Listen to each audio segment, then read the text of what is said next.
സാമ്പത്തിക ബാധ്യത മൂലം തൃശൂരിൽ യുവാവ് ആത്മഹത്യ ചെയ്തു. മൈക്രോ ഫിനാൻസ് സ്ഥാപനത്തിന്റെ ഭീഷണിയെ തുടർന്നാണ് വിയൂർ സ്വദേശി രതീഷ് ജീവനൊടുക്കിയത് എന്നാണ് ആരോപണം. ഓട്ടോ ഡ്രൈവറായ രതീഷ് വിവിധ പണമിടപാട് സ്ഥാപനങ്ങളിൽ നിന്ന് വായ്പ എടുത്തിരുന്നു. തിരിച്ചടവ് മുടങ്ങിയതോടെ പണമിടപാട് സ്ഥാപനങ്ങളിൽ നിന്ന് ഭീഷണി ഉണ്ടായിരുന്നുവെന്ന് സുഹൃത്തുക്കൾ ആരോപിക്കുന്നു.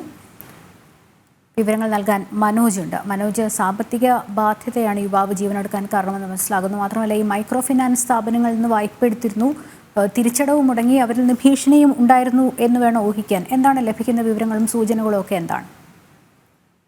ഇത്തരത്തിൽ തന്നെയാണ് ആരോപണങ്ങൾ. ഈ ഓട്ടോ ഡ്രൈവർ ആയിട്ടുള്ള രതീഷ് ഇന്ന് രാവിലെയാണ് ഇത്തരത്തിൽ ആത്മഹത്യ ചെയ്യുന്നത്.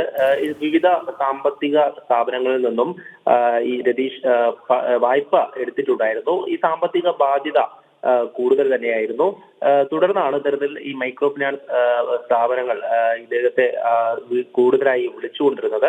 ഇന്നും ഇത്തരത്തിൽ ഈ സ്ഥാപനത്തിൽ നിന്നും രതീഷിന് കോളുകൾ ഉണ്ടായി, അവിടെ നിന്നും സമ്മർദ്ദമുണ്ടായി എന്ന് തന്നെയാണ് സുഹൃത്തുക്കൾ പറയുന്നത്.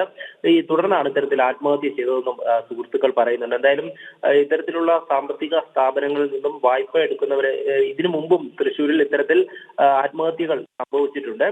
പിന്നാലെയാണ് ഇത്തരത്തിൽ രതീഷും ഈ ഒരു സാമ്പത്തിക ബാധ്യതയും അതോടൊപ്പം തന്നെ ഈ ഒരു സ്ഥാപനത്തിൽ നിന്നുള്ള ഈ സമ്മർദ്ദം മൂലം ആത്മഹത്യ ചെയ്തിരിക്കുന്നത്. ഓട്ടോ ഡ്രൈവറാണ്. എന്തായാലും ഈ സംഭവത്തെ തുടർന്ന് വിയൂർ പോലീസ് സ്ഥലത്തെത്തിയിരുന്നു. ആത്മഹത്യയിൽ ബന്ധുക്കളുടെ മൊഴി രേഖപ്പെടുത്തി.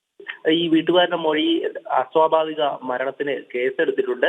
എന്തായാലും ഇത്തരത്തിലൊരു ആത്മഹത്യ നടക്കുന്നത് ഈ ഒരു സ്ഥാപനത്തിൽ നിന്നുള്ള സമ്മർദ്ദം മൂലമാണെന്നുള്ള കാര്യം തന്നെയാണ് ഈ രതീഷിന്റെ സുഹൃത്തുക്കൾ ഉൾപ്പെടെ വ്യക്തമാക്കുന്നത്. ലക്ഷ്മി, ശരി, മനോജാണ് വിവരങ്ങൾ നൽകിയത്.